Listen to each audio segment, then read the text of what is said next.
John 6:18. Mare autem vento magno flante exsurgebat. And the sea, as a great wind was blowing, was rising up. There's not a great deal to comment on here, but we do have a beautiful little example of an ablative absolute. I ask myself sometimes why I take so much pleasure in the ablative absolute when I see it. And it's difficult, at least initially, to explain to myself. Why should one enjoy a particular grammatical construction in a language that is not one's native language more than any other?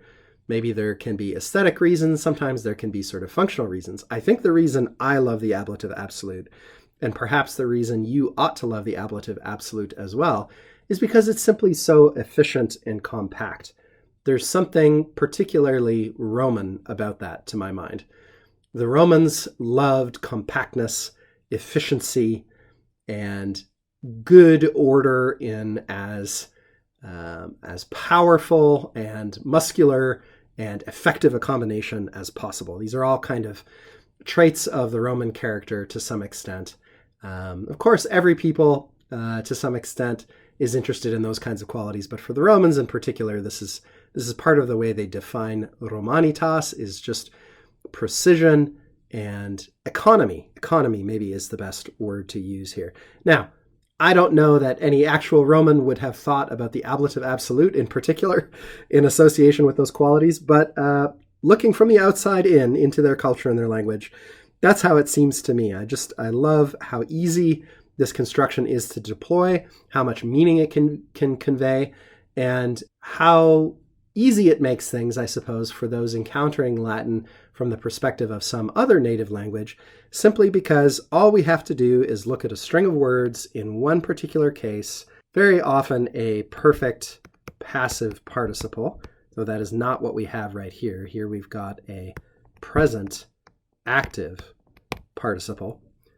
Nevertheless, just the compactness and the simplicity of this construction really pleases me. If you spend any time reading Julius Caesar's commentaries on the Gallic War, for instance, or on the Civil War, which he fought with Gnaeus Pompey and so forth, you're going to meet tons and tons and tons of these ablative absolutes, and they allow Caesar to craft a style which is very compact and swift moving and sort of satisfying to hear and to read. So perhaps it's because I associate it with reading Caesar, which is something that I first did early on in my journey of learning the Latin language. Perhaps some of you encountered Caesar early on. He's a typical sort of first intermediate text to see. But these ablative absolutes, which are found in all kinds of Latin texts from all sorts of periods, they're not just limited to Caesar or to Republican times or anything like that. They're useful in all sorts of situations. And I'm always excited when I see them. So here we've got something like, in very literal, crude English translation, a great wind blowing. That is, this gives us a circumstance under which all the rest of the things in the sentence are happening. And the absolute part of that ablative absolute title, it doesn't indicate that, and students sometimes take it this way, beginning students, it doesn't indicate that the meaning or content of this construction is somehow unrelated to what happens in the rest of the sentence. Far from it. The ablative absolute allows Latin authors to convey a lot of very important information that is directly relevant to the other things going on in the sentence. The absolute part of the name of this construction simply refers to the sense in which, grammatically speaking, as far as the deployment of the ablative case, this chunk is not being directly modified by, and in a sense is not directly modifying, at least in a very low-level grammatical sense, anything else in the sentence. It stands apart as a little block.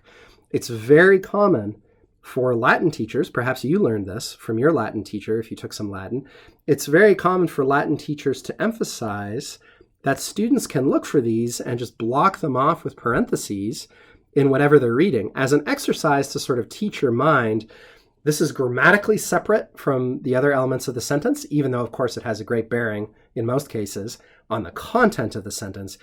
As far as figuring out how to construe all the grammatical elements together, you don't need to worry about this. You can set it aside as kind of a self-contained chunk. Maybe that's why I like to see ablative absolutes as well, as it's a memory from those early days where I thought, aha, this is something easy I can grasp while I try to figure out other things which might be more difficult in a sentence. Now, in this particular sentence, we don't have anything else that's particularly difficult. The sea was rising up threateningly. The swell of the sea was growing, and we've got a storm coming on here. All under these conditions, namely a very great blustery wind was blowing at the same time. And that present participle indicates that that action of the wind blowing is happening at the same time as the action of the main verb, that is the rising of the sea.